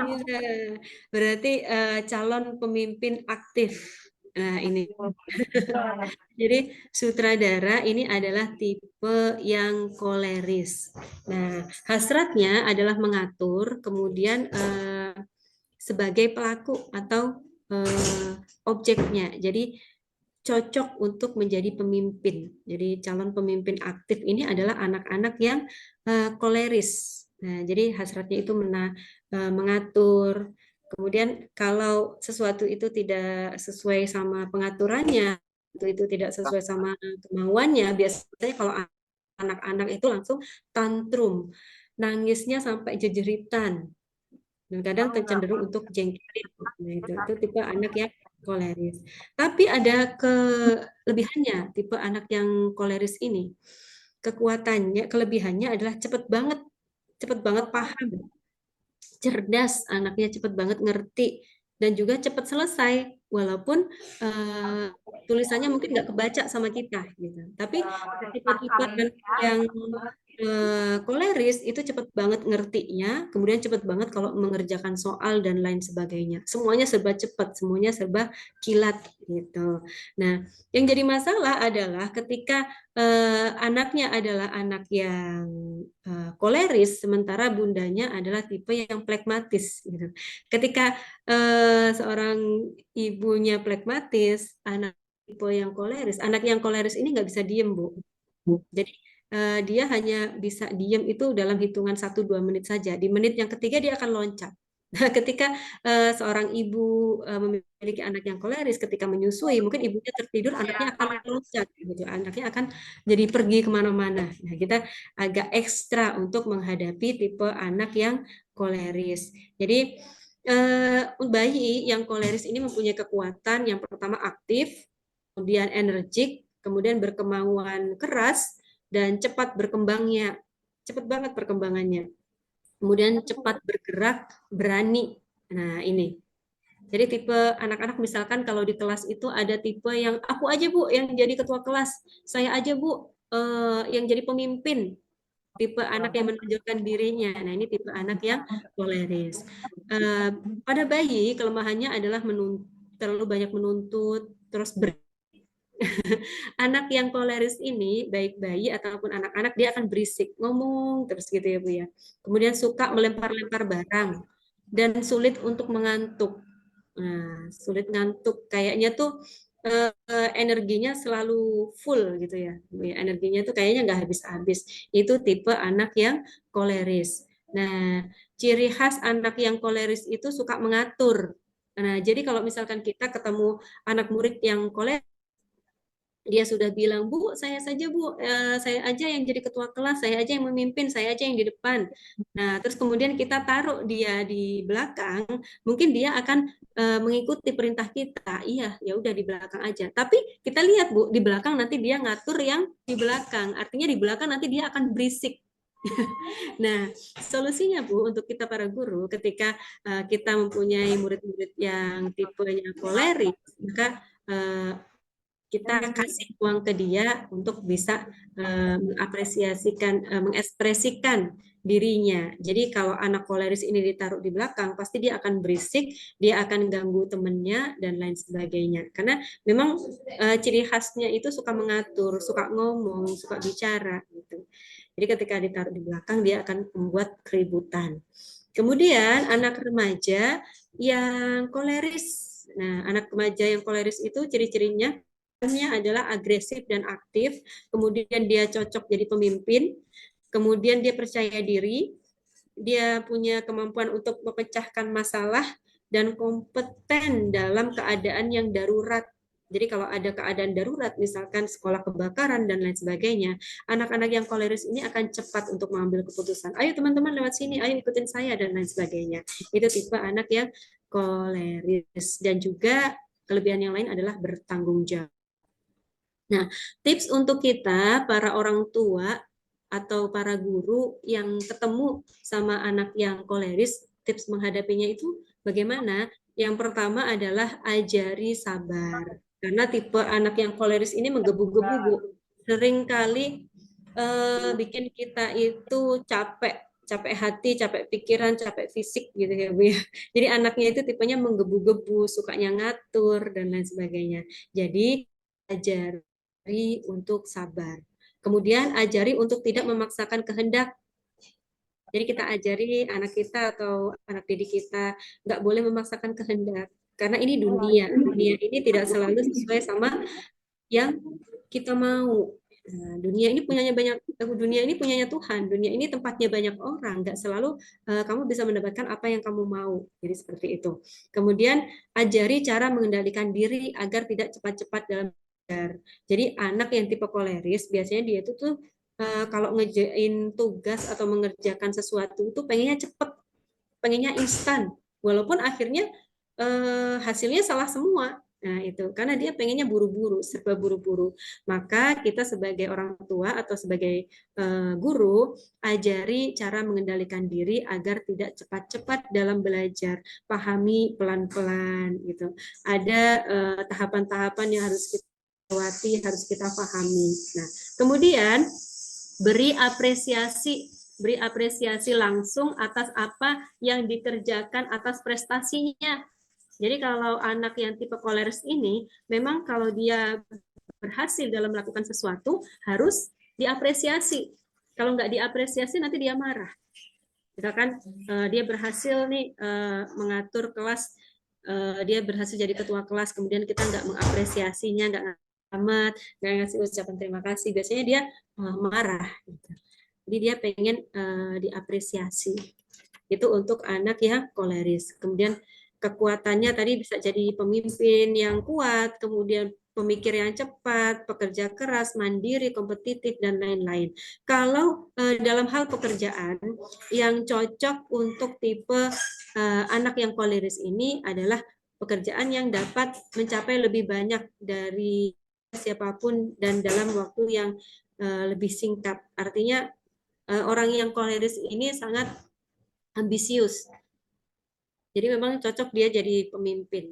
Dia pengen dapat hasil yang banyak, dia pengen dapat prestasi yang lebih baik dari yang lain.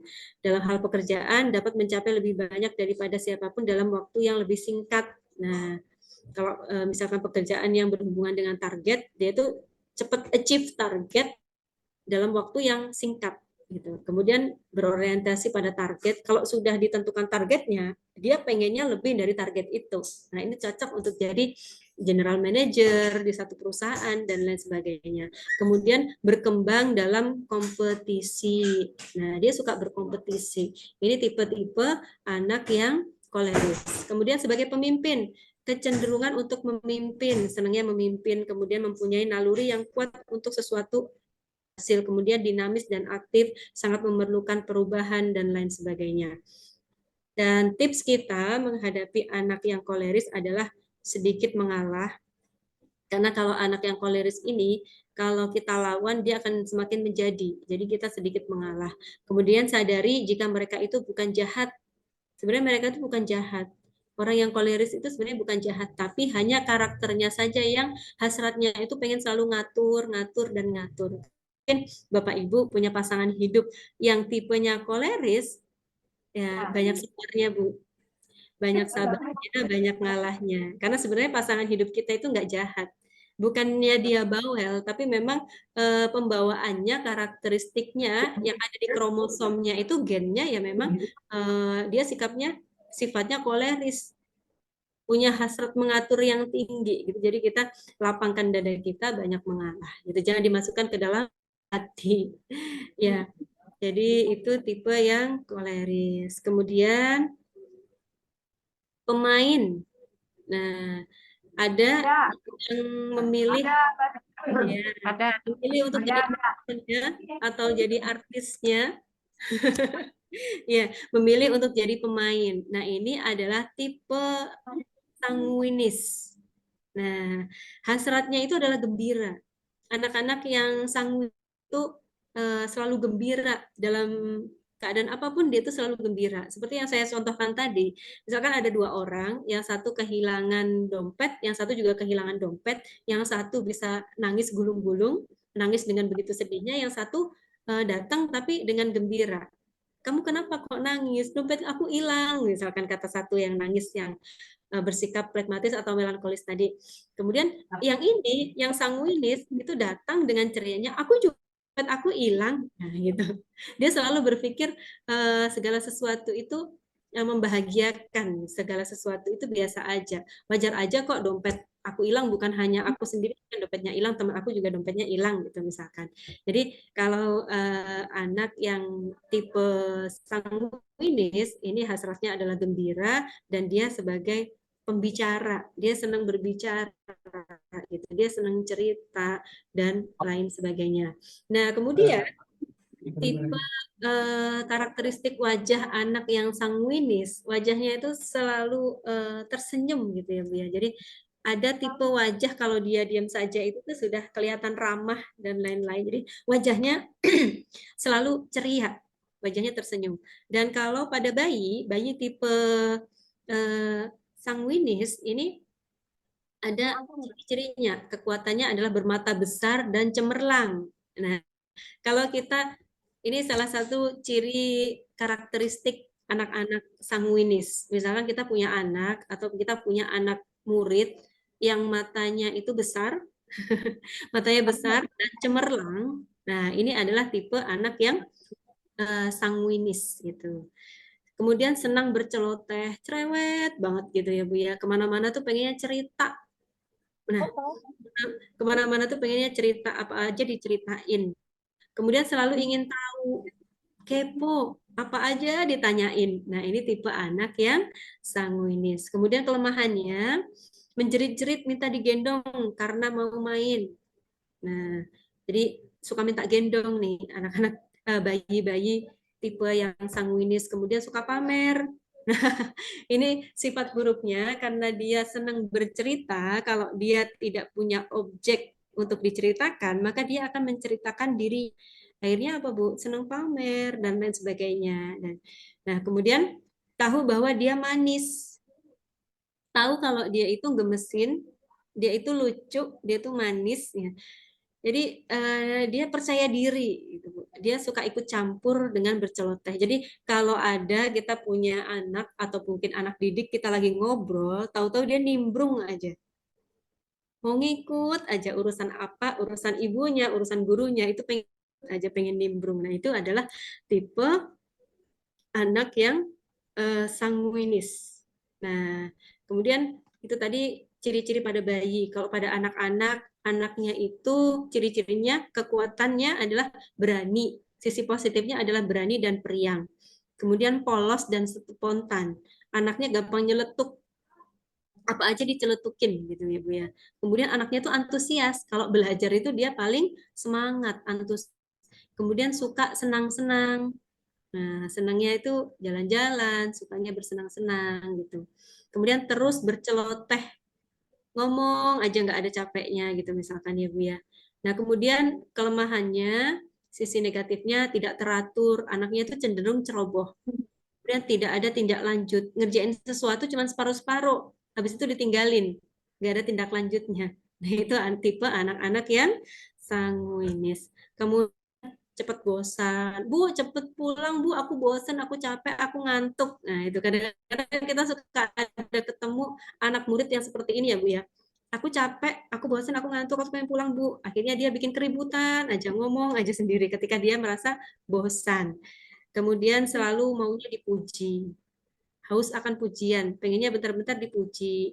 Terus karena dia ceroboh jadi gampang pelupa. Nah, satu sisi negatifnya juga, dia suka mengarang bebas. Jadi kadang suka mengarang-arang cerita dan lain sebagainya gitu. Supaya apa? Supaya ada bahan obrolan karena anaknya suka mengobrol. Kemudian kalau pada remaja yang sanguinis ini hal negatifnya dia pemandu sorak, dia motivator yang baik gitu. Dia apa namanya bisa menyemangati orang lain gitu. Kemudian menyenangkan orang lain, semangat dan berani. Kemudian dia populer. Nah, cocok nih jadi artis nih. Kalau kita punya anak tipe yang sanguinis, cocok untuk jadi public figure. Asah terus bakatnya, misalkan dia bakat di bidang apa, bakat di bidang musik misalkan, diasah terus. Siapa tahu nanti dia bisa jadi penyanyi yang sukses misalkan dan lain sebagainya. Kemudian menjadi pusat pesta, menjadi pusat perhatian dan lain sebagainya. Ingin menyenangkan, selalu pengen nyenangin orang lain gitu.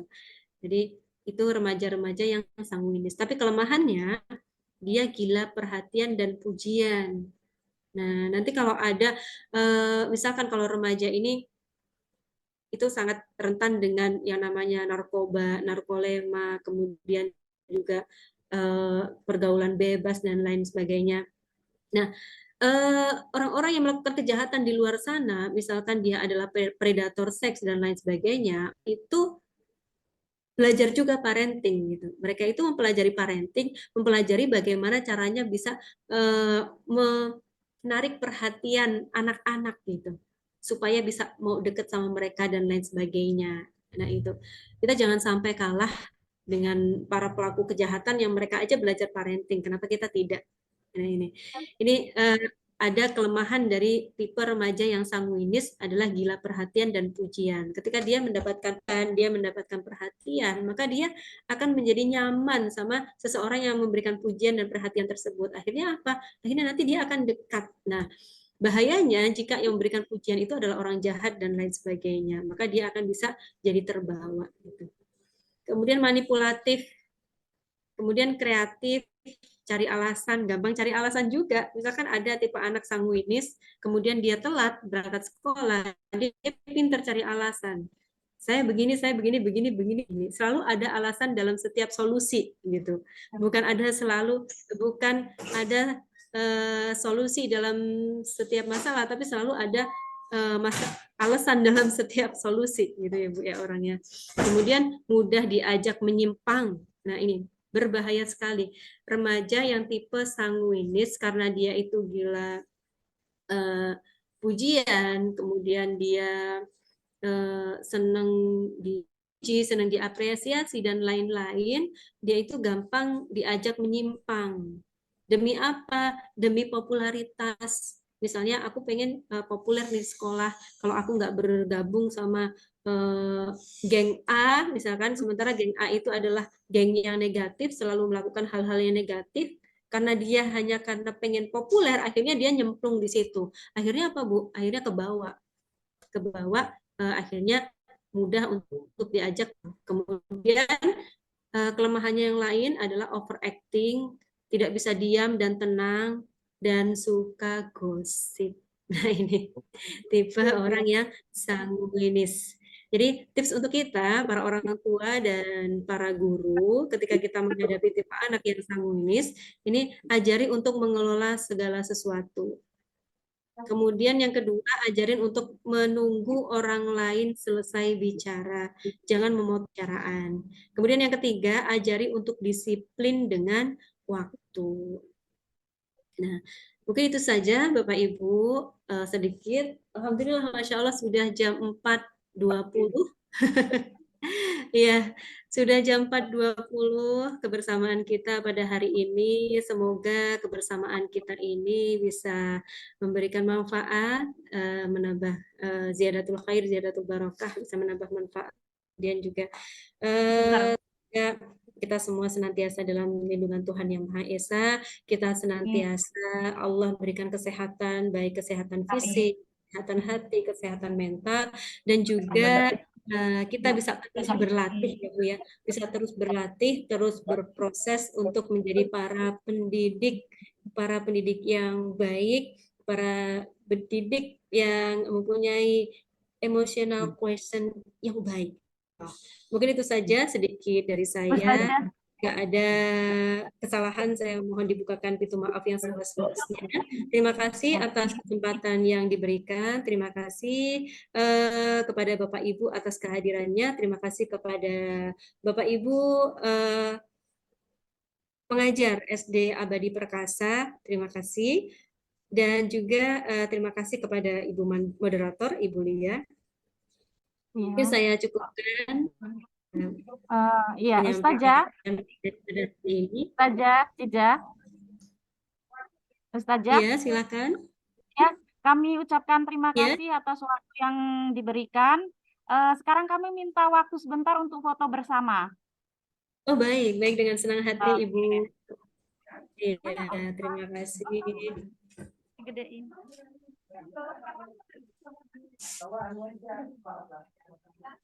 Foto bersama, jadi ustazahnya nanti di layar ya. Baik. Iya. Isi gede nih. Ini ya.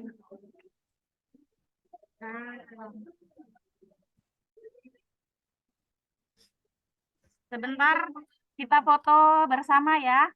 Ya, baik, silakan.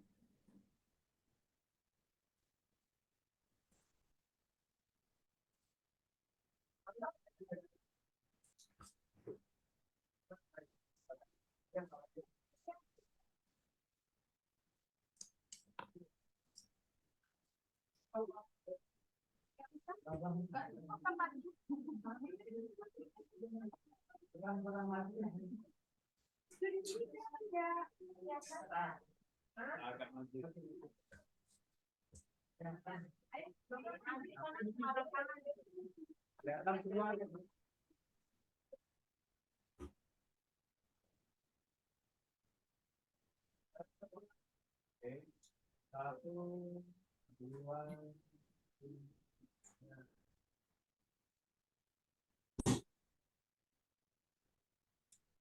Lagi. Nah, ini masuk semua. Satu, dua, tiga. Ini pakai lagi. Saya bebas. Satu, dua, tiga.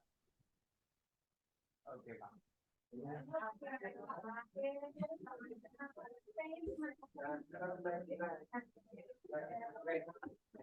Oke, terima kasih banyak. Saya mewakili SD Abadi Perkasa.